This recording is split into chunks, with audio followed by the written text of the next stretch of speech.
Well, good morning and welcome to Stroke of Genius Podcast Survivor Experience. I've got a real special guest for you today. He's known as Boyd the Broker. He's in Southern Cal, a very successful real estate agent, and just not just that.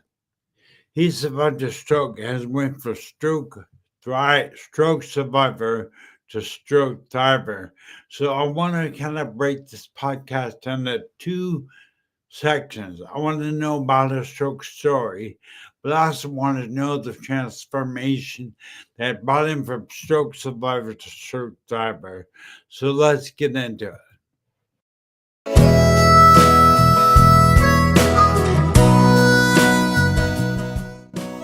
Welcome to Stroke of Genius Podcast Survivor Experience.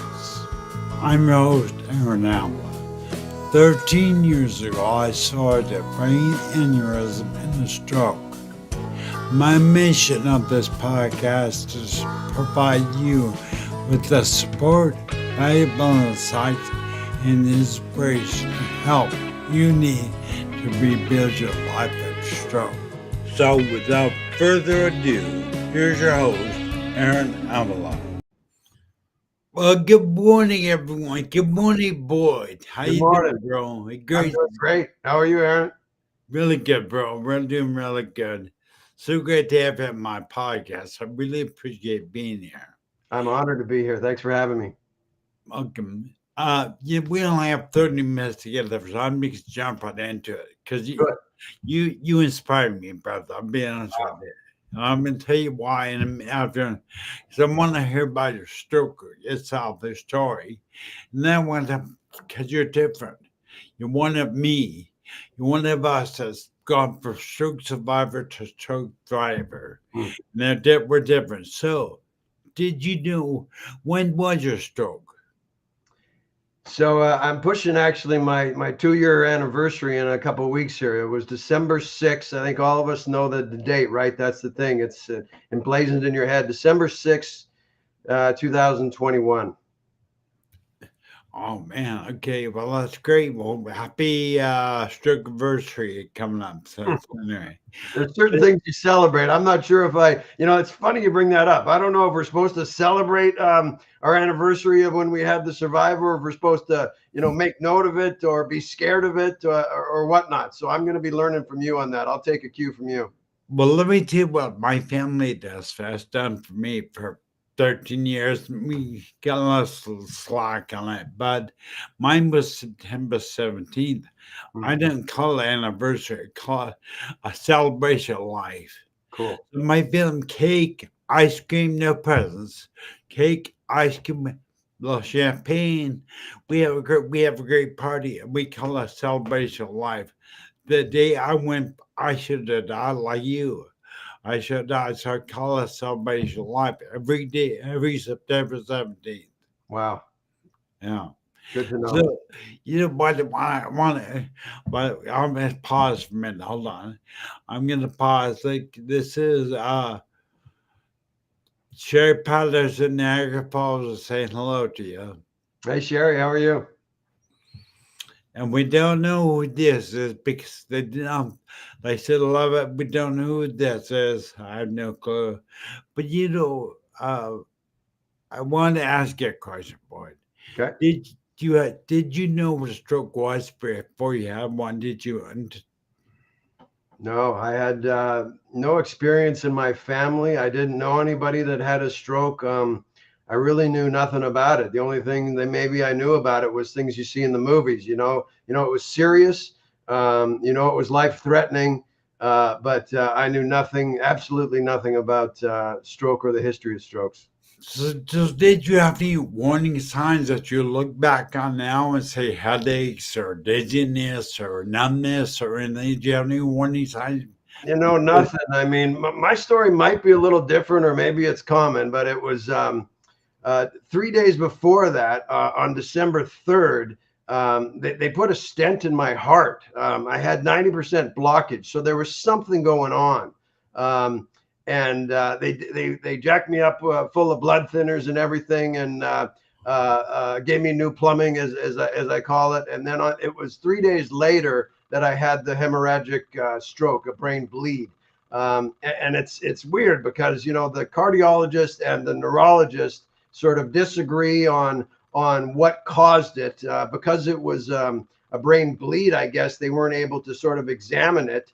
The neurologist swears that it was the blood thinner that might have done something. The neurologist says, well, there's no way to tell, and it could have been, it could have been just lying dormant there and happened for a while. And so I'm in a bit of denial. I don't really want to know. That's part of my recovery, is actually put my head down and go forward.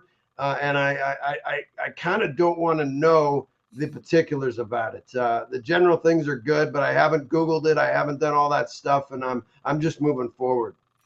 Yeah, and that's part of what I'm going to get to, because that attitude right there, that attitude makes all the difference in my book. But okay. So what were you doing when you had your stroke? What were you doing? Oh, okay. It's when we get emotional, right? So, that Monday morning, I took my son to school. He was a freshman in high school. Okay, so 15 years old, 8 o'clock in the morning. I drop him off, and there's a story with this. You never know. There's always this thing, you never know what's going to happen that day, tomorrow, that today can be your last, and love the ones that you're with, all that sort of stuff. I dropped him off at 8 o'clock. I was probably in a hurry. I probably didn't say I loved you. I probably didn't say anything. I just dropped him off at school, and I was might have been on the phone. I don't quite remember, but I'm like, okay, bye. And then I left. I came home, and maybe 9 o'clock, 9:20, I started to get this really bad pain in the back of my neck, like somebody was putting a knife in there. It was just that bad. And I thought, geez, something's going on. So I called the cardiologist, because 3 days before that, I had just had the stent put in, right? And he's all, geez, well, you better, get in your car and come visit, come see me. And I thought, oh, okay, well, doesn't think it's that serious, and maybe it's okay. I ended up calling my wife, which is weird because she's at school, and I know that she can't answer the phone during school. One of a billion reasons. It was in between classes. She answers the phone, and I said, her name's Siamata. I said, Siamata, it's really hurting me, and I don't know what to do. She said, call 911. So I called 911, and then I called back the doctor again, and then everything just kind of went weird after that. I had enough thought of, my dog's a runner. We rescued him in Hawaii, and he's a Rhodesian Ridgeback, and I had enough thought thinking that, geez, the firemen or the paramedics are going to come, blast open the door, and come. They're going to want to save me. My dog's going to be gone, and that freaked me out. And so I was like, okay, how do I avoid this happening? So I literally went outside, closed the door to save my dog. And I walked maybe 15 yards from my door to the front of the garage. And things are just getting completely all loopy and wacky and everything. And I remember, I think I might have heard sirens. I'm not sure. And I think there was like a shadow of somebody coming to me. But I remember saying, I'm going down. I'm going down. And I think I heard somebody say, we got you. We got you. And then it was done. I was unresponsive, back of the ambulance, ventilator. My heart was doing the AFib or DFib or whatever the hell it's called, and I was done. It was full blown brain bleed, stroke, and the rest is history. I think they called my wife and got to see me. I don't know when I woke up or what happened, but the rest is history. Wow, that's sweet number now. When my stroke, and I interview many stroke survivors, and they shake it off and they can't believe something's medically wrong and serious wrong. They're not in a stroke. So they get that twinge in the neck, and I must have tried. They blow it off. They don't really respond to it. But I'm curious, you're a broker, correct? You're a broker? Yep. Now you still are a top level broker. I mean, you're one of the premier brokers in Southern California, correct? Well, ironically, that the story gets so much deeper, right? So I retired early. I retired when I was 42. So I had a very big real estate career, very successful, very fortunate, but I wanted to raise my son perhaps in a different environment. We moved to Hawaii. And it was and type A personality, and there's something, again, this is all brain related, it's all connected in some odd circle, but I just wasn't fulfilling myself, fulfilling my head, fulfilling my future, the opportunities that I had. We came back, and ironically, I was probably not even going to go back into residential real estate. I had done very well. I'd used my real estate sort of education to build houses at the end of my career. That's where the true money was. But I had learned everything by representing other people in the sale and purchase of their homes. So I thought I was going to get back into development. But when I came back to California, to Los Angeles, Manhattan Beach, COVID hit. And so, like everybody else, I'm like, well, geez, the world's under pandemic. I'm not going to be building a house or doing this or spending money. Let's see how this happens, see what works out. Well, who would have thought things actually went up? And then I sort of missed the ball, and I'm like, oh, well, geez, I'm a year or two into this, and it's like I haven't really done anything, and I really wasn't thinking even of returning to real estate at that point.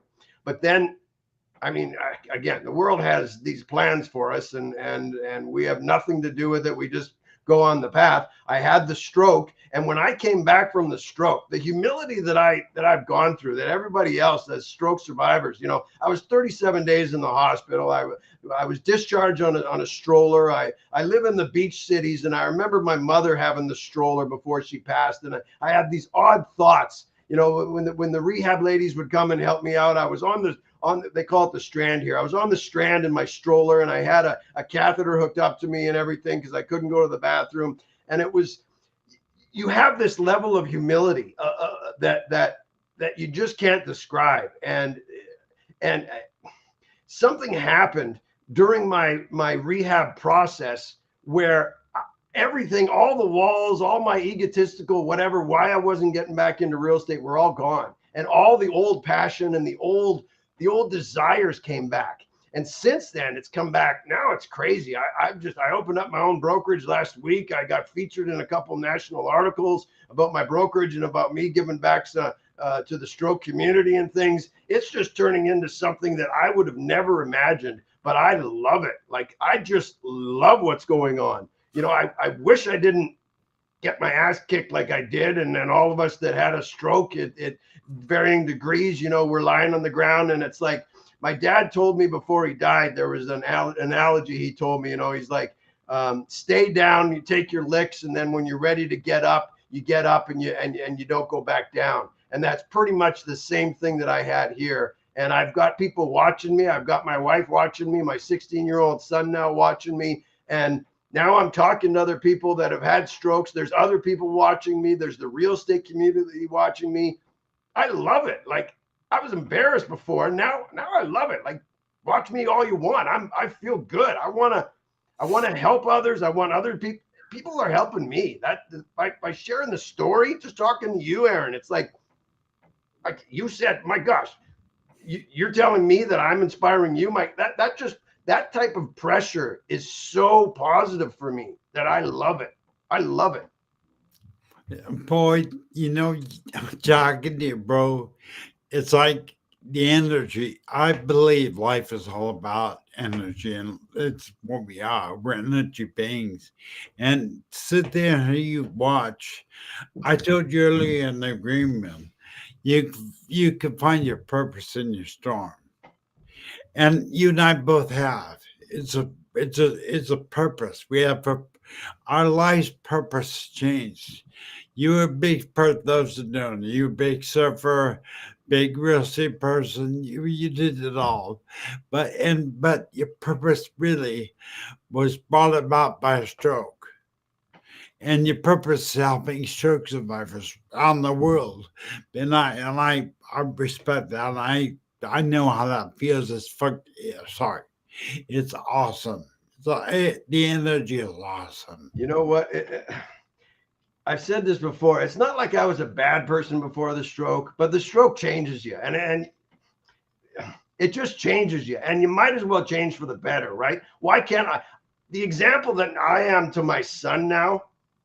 I mean, it was one thing to be retiring at 42 and going to living in Maui and being in my shorts and t-shirt all the time and telling my son I was somebody, and it doesn't mean anything. Now he gets to see his dad on the ground get up and bigger and stronger now. My gosh, like everything's worth it. Everything I've gone through, the hospital, the rehab, the struggle, the people looking at me or judging me, it's all worth it, because the example that I'm setting starts with my son, goes through my wife, extends to my family, and now my extended family of people that have had brain injuries and are coming back from a stroke is awesome, because there's a facility here in Los Angeles called Next Step LA that I go every week, that I was introduced to by the lady that was helping me with my eyes after I got my DMV license back. As I'm sure other stroke people will all admit, our eyes get a little bit odd, and it's this neurological thing that we have. This lady put me in touch with these people that are returning from brain injuries and spinal cord injuries. This gentleman, Yanni Curry, he's a local guy here in Manhattan Beach, and he broke his neck jumping into the ocean here locally 15 years ago, and he didn't have the facilities around here to help him, and so he created it. Look at him, look at his path, Aaron, right? It's like we don't know our paths until something happens, and then it goes. It's like a Y in the road. Stay on that path, figure it out, put your head down, and that's the path. You didn't choose it, it was chosen for you, but you can choose where that path goes. And so I follow this guy, and it's awesome. I go every week, and I felt really weird. I walked into this facility the first time, and I'm I got gel in my hair. I'm looking kind of funny, and I'm, all dressed up, all nice and everything. And everybody's like, hey, are you selling insurance? Or are you selling? They were kind of like, get out of here, right? We're trying to rebuild our lives. We're doing the rehab in here. We don't want to buy whatever you're selling. But then I started walking around. And I've got this underneath this beautiful set of hair. I've got this shunt in my head. All of us stroke people, most of us have these. I got this shunt in my head that's 2 inches like a Frankenstein. It's like a C battery in my head. my membership card, right, Aaron? So I walk around the facility now, and I go, hey, buddy, touch this thing, right? And, it's sticking out like a battery, right? And they look at me. That is the coolest look in the history of the universe, because they look at me and go, oh my God, you're one of us, and you're looking like this, and you're talking like this, and you're walking around with this swag. I want that. Well, I want to give it to them. So now I walk around. Now I'm credible, right? Now I'm walking around, and they're like, wow, whatever he's selling, now I'm buying. And then I transfer that into now I'm real estate and relationships and everything. It doesn't matter. The people that I'm meeting, if they want me to represent them and I'm selling their house, great. If they don't, if I can talk to his neighbor about his wife that had a stroke and is struggling to return to work, at CVS or as anything at Starbucks, it doesn't matter. We're all just people coming back from getting our ass kicked, and we've had enough, and we're going forward. And that's the scary part of it, is that my reach is huge. Like it's huge. It's relationship, and it's genuine, and you can't mess with me. I've been humbled down to my knees. You can't screw with me. You can't mess with me. Whatever you tell me doesn't matter. My wife loves me, my son loves me, and my family loves me. Period. And that's it. And they came to that's another thing, they came, all of us, when we have our stroke or something happens, you find out, your support system and what goes on. Holy cow, my wife, I married up. She stopped. She was my caregiver for 6 months, and she saved my life, period. And we always hope that something's going to happen, that the people around you, when the SHIT hits the fan, that you have people around you, always hope that they're going to come, but you don't get a trial run. Well, I had a trial run. And so I saw who came to my rescue. My nephews, holy cow, unbelievable. My family just, that started the humbling, and it's carried into something that is so awesome. And why can't I give this to other people? There's so much, there's like awesomeness just coming out of my pores, and it wasn't there before. Like, again, I wasn't a bad person before, but I I didn't necessarily give back. I didn't necessarily give to charity and all that stuff. Now it's like 10% of my commissions I'm giving to other stroke people to come back to work, whatever work that is. And it's awesome. Like, it's beautiful. I want to give back. Before, a lot of people, they give back or they do this to look good or get on whatever. I love it. It makes me feel good. Hey, when we had a stroke, right, Aaron, it's like we got our ass kicked. We want to feel good. Like, we want to restore some of that energy because we got our ass kicked. All that energy was taken from us. Everything was taken from us. You can't go to the bathroom on your own. You can't move on your own. You can't think on your own. It was all gone. It was taken from us. And we didn't choose that. And that pisses me off. And that's what I want to give back to other people is that, geez, if I can replenish that energy that was taken from me, why not? And everything's going to be good from it. Business, no business, it doesn't matter. It's all just this energy that I have and my son sees and my wife sees. It's awesome. Your energy, bro, is so contagious. I wasn't, I don't know where it came from. Remember, I didn't tell anybody. I was so embarrassed. Like other people, when you've had a stroke and you're so humbled, you're so embarrassed that people judging you and whatever's going to happen. You just want what you used to have. But maybe what you used to have, you didn't appreciate it back then, right? Just the simple things. You didn't appreciate it. But now you do. Now it's like the simple things mean something because they do. Me dropping off my son at 8 o'clock. Okay, bye. Okay, shut the door. Bye. Right. Nothing, right? An hour and a half later, I'm in the back of an ambulance, non-responsive, with a ventilator, and my heart going AFib. You don't know. And if that's important to you, then treat that's important to you because you don't know what's going to happen in an hour and a half. You can get run over you can get hit by a car, you can have this stroke, you can have a brain injury, all these things. It's real. That stuff happens. I am testament to that. It happens.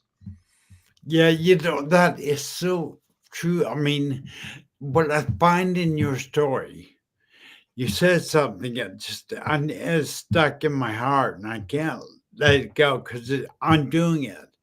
You said you let your family, your son, become your motivation for getting better, from going from stroke survivor to stroke thriver.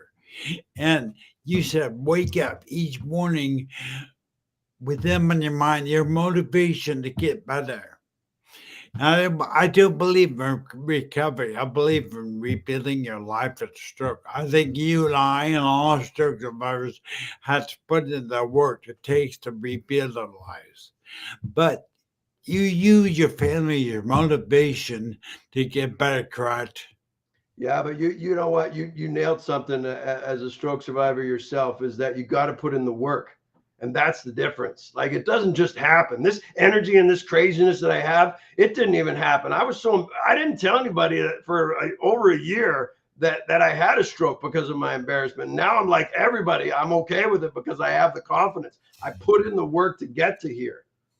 And there was a gentleman that there was a client of mine 3 weeks after I came back and I was back into real estate. There was a client of mine that I had sold his house 20 years ago. And I went to go see him and he was telling me that he just had a stroke. And I wouldn't even tell him that I had one because I was embarrassed. I felt, oh my gosh, I'm looking kind of decent. I'm walking kind of decent.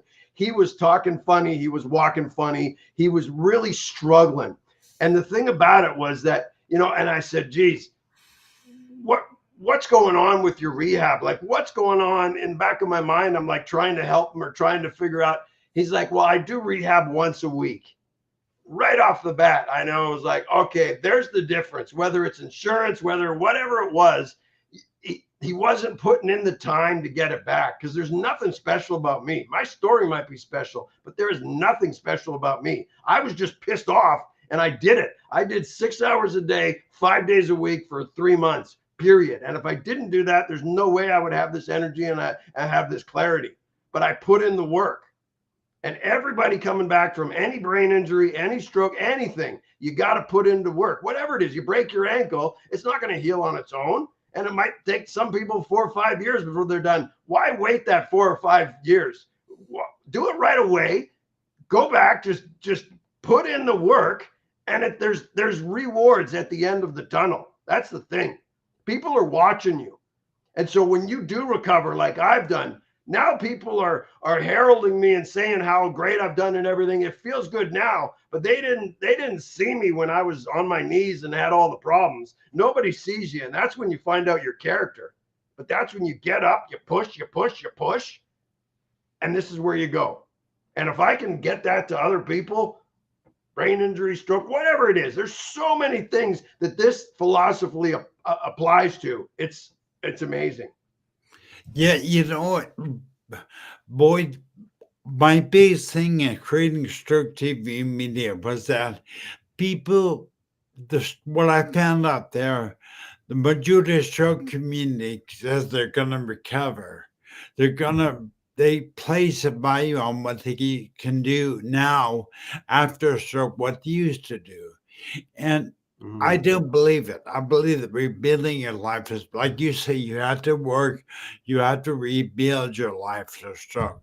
And you can't let stroke define you. It really But cannot. it can be better, you know. That's the thing, Aaron. It can be better. Like, it may not even look like it when you're doing it. It doesn't feel like it when you're rebuilding it.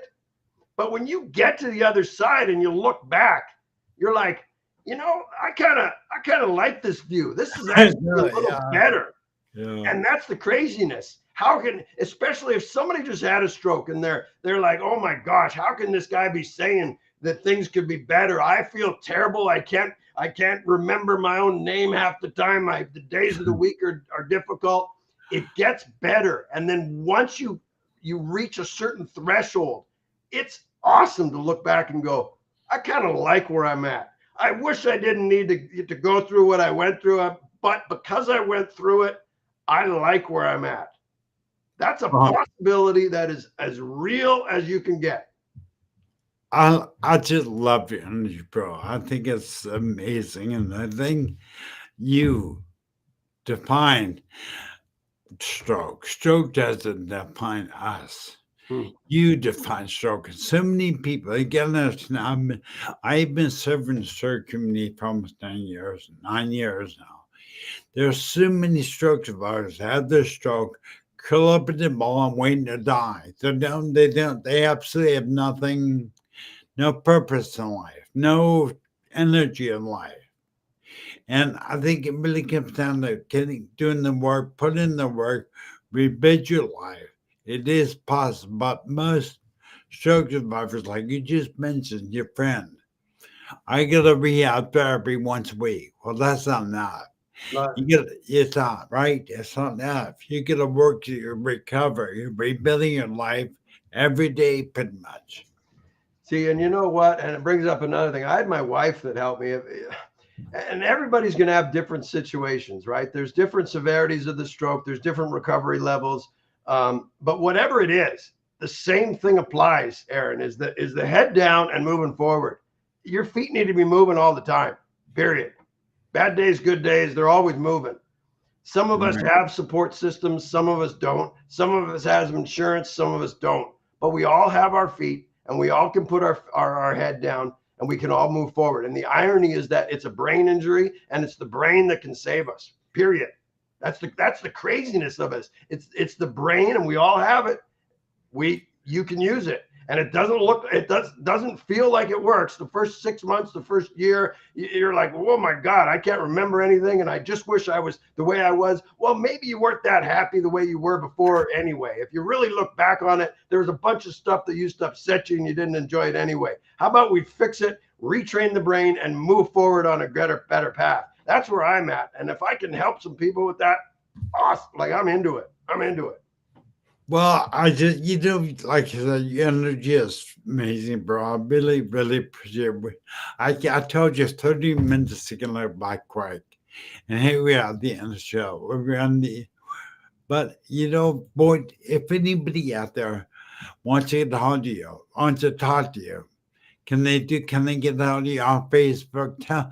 What's the best way? On Instagram, Facebook, anywhere. You connect with me, and I do all these videos on my Instagram, Boyd the Broker. It's pretty cool. And it's not just real estate, it's family, it's life. And I started to do these. That's how I really came out and introduced myself as a stroke survivor, was through Instagram and through some videos. So some other people that have had a brain injury or something, you can go back in my videos, you can see them. They're pretty interesting. You might identify with something. Send me a message, we'll talk, we'll figure something out. It's pretty cool. I'll give you some ideas and see what happens. Boyd, I cannot thank you enough, brother, for being Thanks here. for having me. Thank you for being on the show and being on the podcast. And I want you to realize, Stroke Survivor, the altitude. Do you notice the altitude? What Stroke TV media believes before therapy, before anything, your mind shift has to occur. The foundation. You have to say to yourself, I'm worth it. I can live again. I can build my life better. And boy, that's so true with your life. I really appreciate you sharing your story. I hope you can come on the podcast again, because so many people need to hear this message of hope. Thank you so much. We're out of time. I appreciate you being here. Is there any final word? Let me ask one thing. We're a little over time. What advice would you give a new stroke survivor out there who's floundering, who's wondering what his life is at? Maybe he just had a stroke. Maybe he had a stroke years ago. There's hope. Is there any advice that you give them? It's as simple. There's hope. I mean, there's always hope, and there's different reasons. We all recover for different reasons and at different levels, but we all share one thing, and that's hope. Without hope, it's kind of tough, right? With hope, go to the moon. Yeah, I haven't walked for 13 years, but I will walk again someday. In fact, a lot of people believe I'm from Texas because I'm a cowboy, but I'll tell you the truth behind the cowboy. I dream of riding a horse someday. And it reminds you of me riding a horse someday. So there's the hope. There you go. That's how we all have it. I'll wear a hat next time. Have me on next time. I'll put on a cowboy hat. We'll be good. That's great. Well, boy, thank you for being here. Appreciate it. Have a great day, bro. Thank you, Aaron. All right, bye.